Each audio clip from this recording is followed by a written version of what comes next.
Olá a todos, esta é mais uma aula do componente curricular Sensoramento Remoto e Geoprocessamento, né, da Universidade Federal do Sul da Bahia.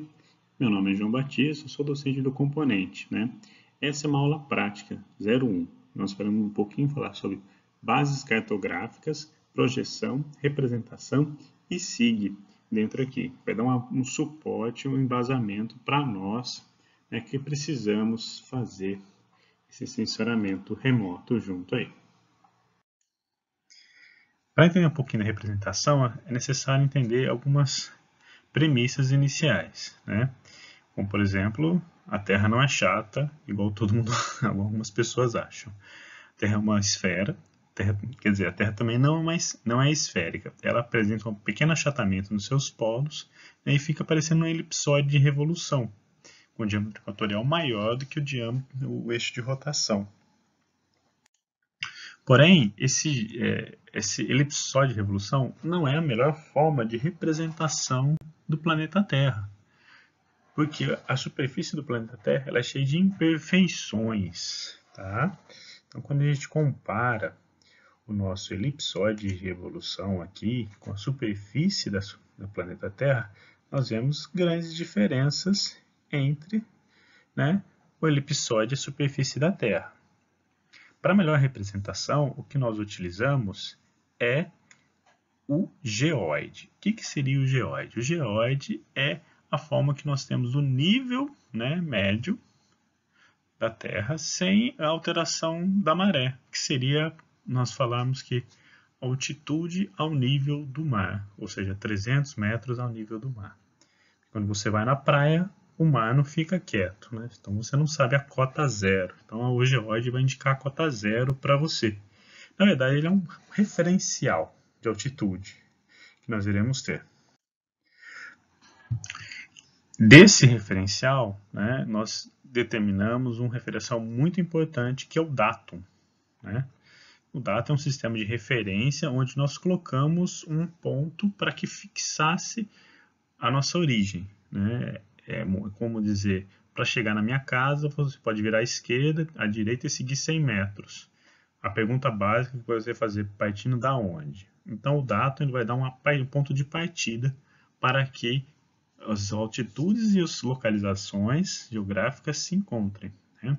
É o nosso referencial, tá? O datum. No Brasil nós temos 3 referenciais. O SAD 69, Córrego Alegre e Sigas 2000. Porém, a partir de 2015, o único referencial adotado no Brasil, né, oficialmente, por todos os órgãos, é o SIGA 2000, tá? Que vai ser um ponto onde nós temos a localização da superfície terrestre ajustada para o Brasil.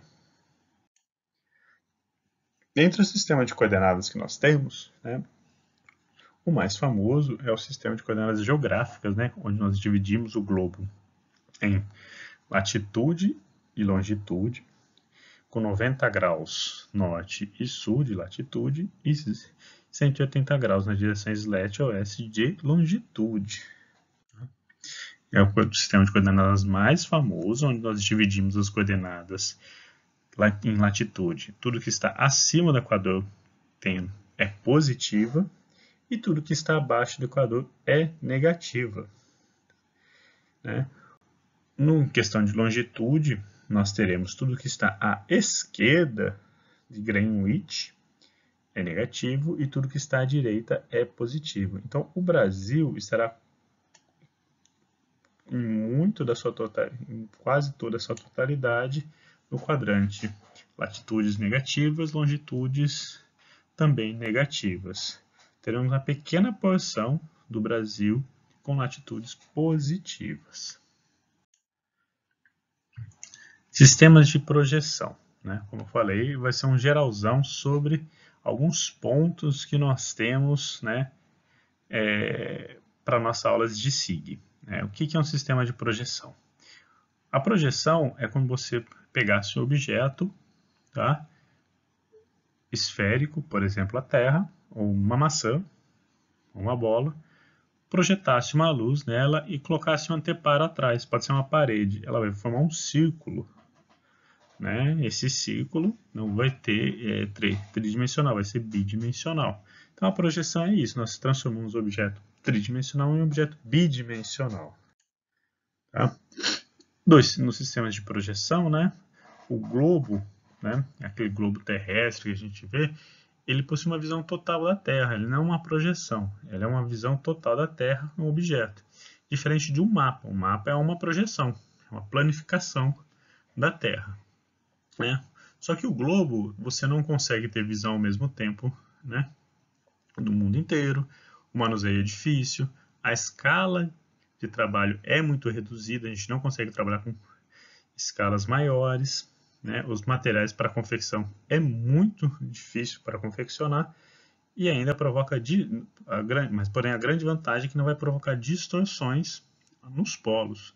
O mapa ele tem todos os seus problemas, né? Quer dizer, tem os seus problemas de distorções dos polos, mas é fácil o manuseio, você pode ver o mundo inteiro ao mesmo tempo, você pode trabalhar com diferentes escalas e os custos são bem mais acessíveis. Né? Aqui tem uma diferença crucial, né, quando eu falo a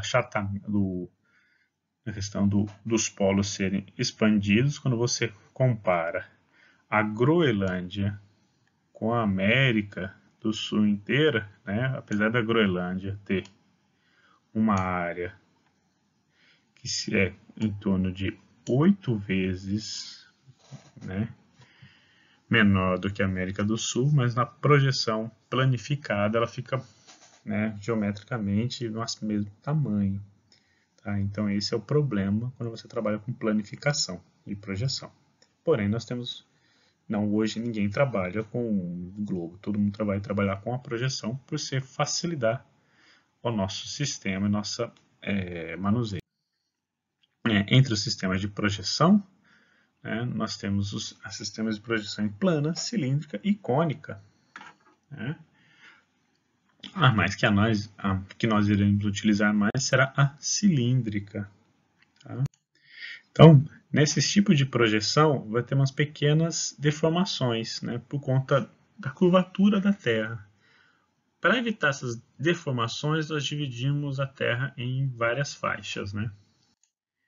Uma dessas projeções que nós utilizamos é o Sistema Universal Transverso de Mercator, né, que é a UTM, que é o sistema de projeção mais empregado nos SIGs. A adoção, né, de cartografia cilíndrica trabalha com os paralelos e meridianos equidistantes. Né? Muito importante nesse sistema, ele vai trabalhar coordenadas métricas. Tá? Isso facilita bastante, principalmente a cálculos de áreas, tá? E distâncias, tá? Porque nós calculamos as áreas em unidades métricas, assim como as nossas distâncias. Nós não calculamos áreas e distâncias em graus decimais. Né? Então a Terra ela vai ser dividida em 60 fusos, tá certo? Com 6 graus de longitude numerados. E cada fuso vai ter um meridiano central. Isso vai ser muito importante.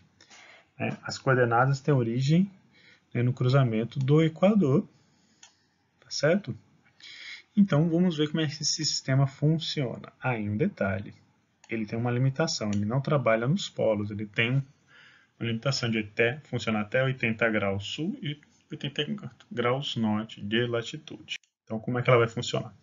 Nós estamos, né, no quadrante aqui, o Brasil, nós temos 1, 2, 3, 4, 5, 6, 7, 8 fusos dentro do território brasileiro, né? Nós que estamos na Bahia aqui, ó, nós estaremos nessa porção aqui, nós estaremos no fuso 24, certo? Então, o nosso fuso vai ser o fuso 24. Dentro desse fuso, ele vai ter um meridiano central. Aqui fica um pouquinho torta a linha, mas ele vai ter esse meridiano central aqui, onde nós iremos, a partir desse meridiano, desenhar nossas coordenadas. E como são desenhadas nossas coordenadas? O nosso meridiano central do fuso, tá? Ele vai ter as nossas coordenadas a partir, né, da origem com o cruzamento do Equador. Tudo que estiver do Equador, tudo que nós estivermos abaixo vai começar na coordenada y, vai começar com o valor de 10.000, e quando for para baixo, ele vai diminuindo de valor a coordenada. Ao contrário, quando ele vai em sentido norte, nós começamos com o valor de 0 e ele vai aumentando o seu valor. No caso isso é o caso da coordenada y, tá? No caso da nossa coordenada x, tá bom? O fuso, né, a origem aqui do meridiano, ele vai ter um valor de 500.000 metros, tá certo? E aí, quando nós vamos para a nossa direita, nós aumentamos o nosso valor, né? O valor aumenta, certo? Então, vou colocar uma setinha aqui para cima para simbolizar que o valor aumenta. E quando nós vamos à nossa esquerda, o nosso valor diminui aqui. Então, a coordenada ela vai ficar representada, né? Aqui tem um exemplo de um ponto, o ponto M. Ela vai ser, por exemplo, 200.000 metros de coordenada y e 100.000 metros de coordenada x, né? Então, ela vai ficar mais ou menos representada desta forma. Desculpa.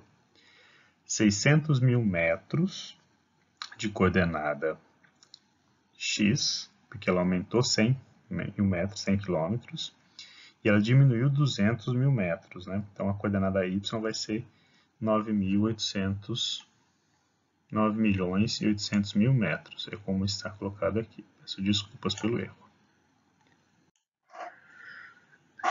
Né?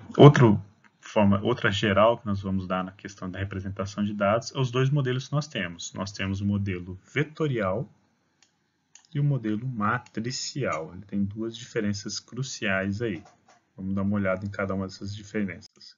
No modelo vetorial, né, eles vão ser representados por linhas, pontos e polígonos, tá? E a grande questão do modelo vetorial, eles não precisam preencher todo o espaço. Por isso que nós chamamos ele de modelo discreto e não o modelo contínuo, né? Então, vamos ver como é que é o tipo de modelo vetorial que nós temos. Nós podemos ter pontos, linhas e polígonos. O ponto pode ser, nós podemos representar postes, poços, edifícios, pontos de coleta. E linhas nós representamos rios, rodovias, curvas de níveis. Polígonos, né? Nós representamos sempre áreas fechadas, né? Estados, tamanhos de terra, áreas de coleta, grandes. Então, nós sempre representamos uma representação de uma área, bacias hidrográficas. Tá? E o modelo matricial, ele é um modelo formado contínuo, ou seja, ele ocupa todo o espaço, mesmo que não tenha informação dentro desse espaço. Esse é um modelo que a gente utiliza bastante, tá? Porque os computadores, todas as telas digitais utilizam esse tipo de modelo, que é o modelo matricial, tá? Formado por células, né? A célula que nós chamamos de pixel. Então, na nossa representação matricial, né, a célula vai ter um ponto de origem, tá? Aqui, né, onde nós temos uma organização, né, entre linhas e colunas, tá certo? Então, se eu colocar um ponto, esse pixel aqui, ó, ele vai estar representado na minha linha 2, coluna 3, né? E o nosso agrupamento de pixels vai formar nossa imagem. Nossa imagem digital é formada por um modelo matricial. Todas as imagens digitais são modelos matriciais. Né? Fotografia, tudo funciona com modelo matricial, onde o tamanho da célula indica a resolução dela. Uma imagem, né, uma matriz de dados, é um conjunto de pixels. Né? Essa aqui é uma imagem, né, uma imagem de satélite, né, do sensor Landsat, do sensor TM, né, do satélite Landsat 5. Né? Então, quando a gente tem uma imagem aqui, eu vou dar uma aumentado no meu zoom aqui, nós iremos começar a ver nossos pixels, né? Porque a gente começa a ver o zoom. Diferente do modelo vetorial, quando nós damos zoom, nós não enxergamos pixels, continuamos a enxergar linhas, pontos e polígonos, né? É uma grande diferença entre o modelo matricial e o modelo vetorial é essa. E para finalizar a nossa aula, né, a nossa composição dos sistemas de informação geográfica, né, como é que funcionam os nossos sistemas? Eles funcionam por uma consulta aos nossos bancos de dados. Né? Ele tem uma interface, né? Nós consultamos e analisamos, né, por meio dessa interface e tem um gerenciamento desses dados. Isso é muito importante porque quando a gente for lidar com o sistema de informação geográfico, os arquivos eles têm duas divisões básicas. Eles têm uma divisão, né, de feições gráficas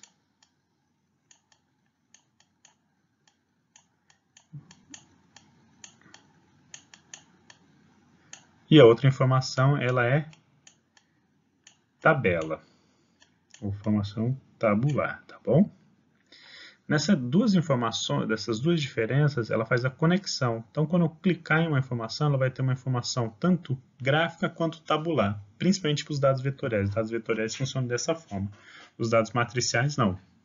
Tá? Mas os dados vetoriais, ele funciona dessa forma, integrando isso no banco de dados. Então, o SIG agrupa esses dois tipos de informação e coloca para a gente. Né? Ele dá essa grande vantagem aí. Tá certo? Então, nós encerramos essa aula por aqui.